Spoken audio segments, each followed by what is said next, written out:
Hello दोस्तों, welcome to code wizard. तो आज हम लीड कोड का प्रॉब्लम नंबर 951 सॉल्व करेंगे, which is flip equivalent binary trees. Okay, so काफ़ी इंटरेस्टिंग और सिंपल प्रॉब्लम है। सो स्टार्ट करते हैं बिना टाइम वेस्ट किए।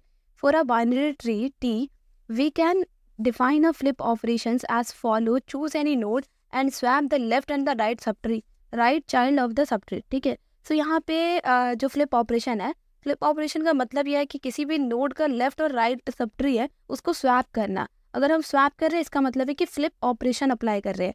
Okay, a binary tree X is a flip equivalent to the binary tree Y. So एक binary tree X है, वो फ्लिप इक्विवेलेंट है बाइनरी ट्री ऑफ वाई के।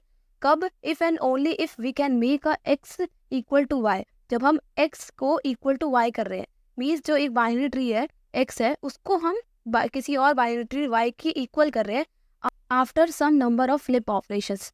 अप्लाई करने के बाद कुछ ऑपरेशंस को, फ्लिप ऑपरेशन को अप्लाई करने के बाद एक्स जो है वो इक्वल टू वाई हो जा रहा है, तो हम इसे कहेंगे कि वो क्या है, फ्लिप इक्विवेलेंट है। Given a root of the binary tree root 1 and root 2। So हमें यहाँ पे रूट 1 और रूट 2 गिवन होगा बाइनरी ट्री का। रिटर्न करना है true if the two trees are the flip equivalent. अगर दोनों जो ट्री है वो क्या है, इक्विवेलेंट है, फ्लिप इक्विवेलेंट है, तो हम यहाँ से ट्रू रिटर्न करेंगे, अदरवाइज हम यहाँ से फॉल्स रिटर्न करेंगे। Okay, so let's see the example. यहाँ पे देखो हमें दो बाइनरी ट्री गिवन है, ठीक है। सो हमें क्या करना है, हमें इसको इसके बराबर बनाना है। अगर इसको इसकी इक्वल बनाना है तो कैसे करेंगे? देखो इसका जो लेफ्ट है, ये जो इसका रूट तो सेम है, दोनों का रूट तो सेम है, और रूट सेम होने के बाद देखो इसका जो लेफ्ट है वो इसके राइट के इक्वल है, ठीक है, और इसका जो राइट है वो इसके लेफ्ट के इक्वल है। तो हम क्या कर सकते हैं कि हम इनको आपस में फ्लिप कर सकते हैं। अगर हम आपस में फ्लिप कर देते हैं तो ये लेफ्ट लेफ्ट के इक्वल हो जाएगा, राइट राइट के इक्वल हो जाएगा, ठीक है।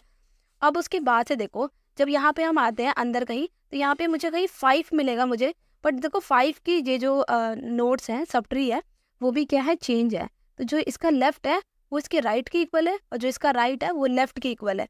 तो हमें क्या करना पड़ेगा, यहाँ पे भी एक फ्लिप ऑपरेशन को अप्लाई करना पड़ेगा, सो दैट क्या हो जाए, ये दोनों सब ट्री जो है वो इक्वल हो जाए। और ये इक्वल हो सकते हैं after applying some flip operation. तो हम यहाँ से क्या करेंगे, यहाँ से ट्रू रिटर्न कर देंगे। ओके, सो अब अप्रोच देख लेते हैं कि क्या रहेगा इसको सॉल्व करने का। सो इस प्रॉब्लम को सॉल्व करने के लिए हम क्या करने वाले हैं, रिकर्जन का यूज़ करेंगे, ठीक है। रिकर्जन का यूज़ करेंगे, और इसका बेसिक आइडिया ये रहेगा कि हम 1 बाय 1 सारे नोड पे जाएं, और नोड पे जाके उनके सब ट्री को चेक करें कि क्या वहाँ पे फ्लिप की ज़रूरत है या फिर नहीं है, ठीक है। तो वो चेक करेंगे रिकर्जन के हेल्प से। सो यहाँ पे देखो रिकर्जन केस में क्या रहेगा कि जब रूट वैल्यू जो है सेम है तो हमारे पास दो पॉसिबिलिटी बनती है। तो यहाँ पे हमें क्या क्या चेक करना होगा, यहाँ पे चेक करना होगा कि नो फ्लिप केस और एक होगा फ्लिप केस। जब भी हम रूट 1 और रूट 2 को देख रहे हैं, हमारे रूट 1 और रूट 2 सेम है, तो हमें चेक करना पड़ेगा कि क्या हमें ज़रूरत है फ्लिप करने की या फिर नहीं है। अगर फ्लिप करने की ज़रूरत नहीं है तो भी हमें ट्रू रिटर्न करना है, और अगर फ्लिप करने की ज़रूरत है तभी भी हमें ट्रू रिटर्न करना है, क्योंकि फ्लिप करने के बाद भी क्या हो जाएंगे, वो सेम हो जाएंगे, बट एक बार चेक तो करना पड़ेगा। तो देखो नो फ्लिप में क्या करेंगे, नो फ्लिप में अगर हमारा जो रूट है, ये दोनों रूट तो सेम होंगे, ठीक है। अगर रूट सेम है और इसका जो लेफ्ट सब ट्री है, यहाँ से लेफ्ट सब ट्री रूट 2 के लेफ्ट सब ट्री के इक्वल है, तो हमें फ्लिप करने की ज़रूरत ही नहीं है, ठीक है। सेम ऐसी नो फ्लिप में एक और केस आएगा। एक और केस ये आएगा कि अगर इसका राइट सब ट्री जो है वो दूसरे जो हमारा दूसरा जो ट्री है उसकी अगर राइट सब ट्री के इक्वल है, तभी भी हमें यहाँ पे फ्लिप करने की कोई ज़रूरत नहीं पड़ेगी, ठीक है। तो ये हो गया हमारे नो फ्लिप केसेस वाले। और ये देखो ये क्या होने चाहिए, ये दोनों इक्वल भी होने चाहिए आपस में। तो ये अगर इक्वल है तो हमें फ्लिप करने की ज़रूरत नहीं है। ओके, अब देखो फ्लिप केस में क्या होगा, फ्लिप केस में इसका अपोजिट हो जाएगा। अगर हमारा क्या है कि लेफ्ट सब ट्री जो है किसी दूसरे नोड के, जो दूसरा रूट नोड है उसके राइट सब ट्री के इक्वल है, जैसे यहाँ पे हुआ था, जो लेफ्ट है उसके राइट के इक्वल था, जो राइट है वो लेफ्ट के इक्वल था। तो अगर यहाँ पे लेफ्ट सब ट्री राइट सब ट्री के इक्वल है तो यहाँ पे हमें क्या करना पड़ेगा, फ्लिप करना पड़ेगा। और सेम ऐसे ही यहाँ पे क्या हो जाएगा, यहाँ पे अगर हमारा जो राइट सब ट्री है वो किसी दूसरे नोड के यहाँ के लेफ्ट सब ट्री के इक्वल हो, ठीक है, अगर लेफ्ट के इक्वल है तो हमें यहाँ पे भी क्या करना पड़ेगा, फ्लिप करना पड़ेगा। तो ये तो हो गए हमारे फ्लिप के केसेस कि कब हमें फ्लिप करना होगा और कब हमें नहीं फ्लिप करना होगा, ठीक है। अगर इन दोनों में से कोई भी ट्रू होता है तो ट्री को हमें यहाँ पे फ्लिप इक्विवेलेंट हम कह सकते हैं कि वो फ्लिप इक्विवेलेंट है, वरना हम कहेंगे कि नहीं है। अगर ये इक्वल है तो ठीक है, अगर देखो ये सेम इक्वल है तो हमें फ्लिप करने की ज़रूरत नहीं है, ठीक है। और अगर यहाँ पे क्या है, ये इक्वल है और क्या है, इनको फ्लिप करने की ज़रूरत पड़ेगी, बट ये इक्वल तो है। अगर ये इक्वल ही नहीं रहेंगे तो हम यहाँ से ये कहेंगे ना कि ये फॉल्स है। अब इसका बेस केस क्या रहेगा, देखो बेस केस ये रहेगा कि जो रूट 1 है और रूट 2 दोनों एम्प्टी है। अगर दोनों एम्प्टी है तो यहाँ से सिंपली क्या रिटर्न कर दो, ट्रू। दोनों ही एम्प्टी है तो हम ये कह सकते हैं कि ये जो दोनों बाइनरी ट्री है वो क्या है, फ्लिप इक्विवेलेंट है, ठीक है। और एक और केस है, देखो अगर रूट 1 जो है वो रूट 2 के इक्वल नहीं है, ठीक है, रूट 1 एम्प्टी है और रूट 2 जो है उसमें कोई नंबर है, तो यहाँ से सिंपली रिटर्न कर दो फॉल्स, ठीक है, क्योंकि ये क्या है, फ्लिप इक्विवेलेंट हो ही नहीं सकते। अब यहाँ देखो, यहाँ रूट 1 है और रूट 2 है, यहाँ पे रूट 1 में कोई नंबर है और रूट 2 एम्प्टी है, तो यहाँ से भी क्या आएगा, यहाँ से ही फॉल्स होगा, ठीक है। ये फॉल्स वाले केसेस है। और ये देखो, अगर रूट 1 जो है वो रूट 2 के इक्वल नहीं है, अगर ये नॉट इक्वल है इसकी वैल्यू के, अगर वैल्यू के इक्वल नहीं है तो हम क्या करेंगे, यहाँ से फॉल्स रिटर्न करेंगे। तो ये जो तीनों केसेस है, इन तीनों केसेस के लिए हमें फॉल्स रिटर्न करना है, और ये जो हमारा फर्स्ट केस है इसके लिए ट्रू रिटर्न करना है, तो ये हमारा बेस केस होगा। सो यहाँ पे ये तो हमारे बेस केसेस हो गए, ओके। और यहाँ पे क्या होगा, इसको और इसको, ये फ्लिप केस और नो फ्लिप केस को हम क्या करेंगे, हैंडल करेंगे रिकर्सिवली।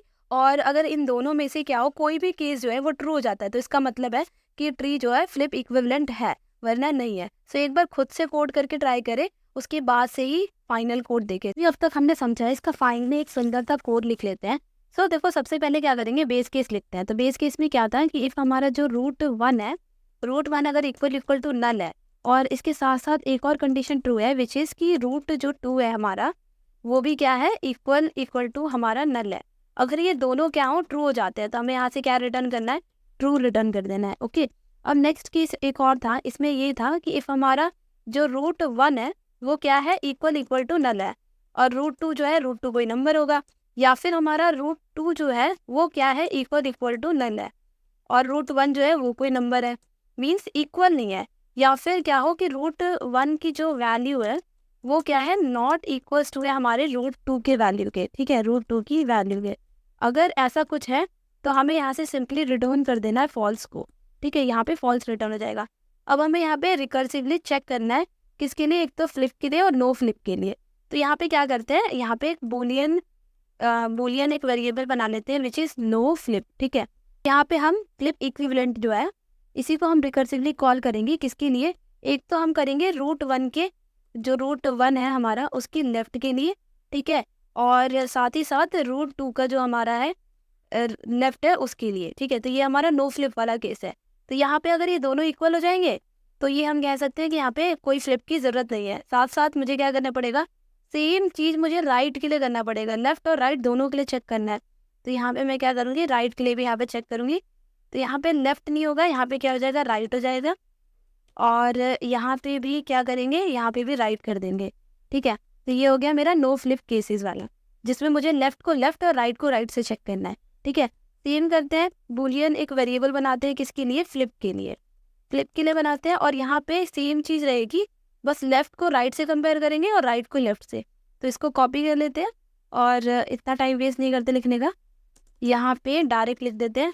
लेफ्ट की जगह यहाँ पे क्या करते हैं, ये रूट 2 का राइट से कंपेयर करेंगे हम यहाँ पे, और यहाँ पे राइट को लेफ्ट से करेंगे, ठीक है, ये हो जाएगा हमारा लेफ्ट। तो यहाँ पे फ्लिप वाले में हमने कर लिया, और यहाँ पे नो फ्लिप वाले में। और सिंपली लास्ट में क्या रिटर्न करेंगे, लास्ट में रिटर्न ये करना है कि नो फ्लिप हो गया या फिर हमारा फ्लिप हो गया, दोनों में से जो भी ट्रू आएगा यहाँ से क्या हो जाएगा, ट्रू रिटर्न हो जाएगा, ओके। सो रिकर्सिवली हमने सॉल्व कर लिया है, इसको रन करते हैं, अब सबमिट करते हैं। सो सबमिट भी हो गया है सक्सेसफुली। अब इसकी टाइम कॉम्प्लेक्सिटी को और स्पेस कॉम्प्लेक्सिटी को देखते हैं। यहाँ पे हमें टाइम जो है वो लगेगा बिग ऑफ एन, और एन क्या होगा, यहाँ पे टोटल नंबर ऑफ नोड, क्योंकि हमने सारे नोड्स को विजिट किया है। और यहाँ पे स्पेस कॉम्प्लेक्सिटी लगेगी बिग ऑफ एच, और एच क्या है यहाँ पे, height of the tree. So thank you so much last तक वीडियो देखने के लिए, और अगर वीडियो पसंद आई तो प्लीज़ लाइक एंड सब्सक्राइब।